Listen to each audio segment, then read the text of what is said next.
దేవుని నామానికి స్తోత్రములు స్తుతి కలుగును గాక.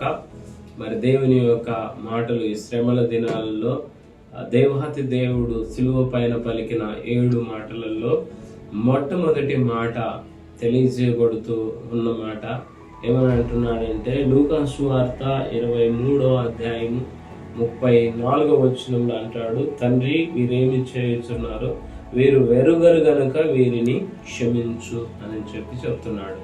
తండ్రి వీరేం చేయుచున్నారో వీరెరగరు గనుక వీరిని క్షమించమని దేవాతి దేవుడు తెలియజేస్తున్నాడు. అందుకనే ఆయన చెబుతూ ఉన్న మాట ఏమని అంటాడంటే, తాను ఎవరో పూర్తిగా తెలియకుండా ఆయనను ఏం చేస్తున్నారంటే ఆయనను సిలువేస్తున్నారు. అందుకని అంటున్నాడు, యేసు ప్రభువు ఎవరో వాళ్ళకు తెలియకుండా వారు ఏం చేస్తున్నారంటే ఆయనను సిలువ వేస్తున్నారు అని చెప్తున్నాడు.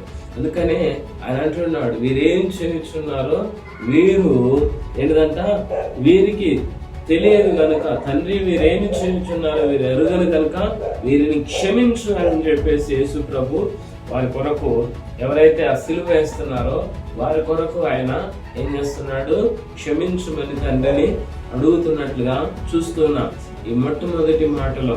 ఇంకా ఏమని అంటాడు అంటే, కొన్ని ప్రాచీన రాత ప్రస్తుతములో ఈ ప్రపంచములో మొదటి భాగంగా కనబడుతూ ఉంది.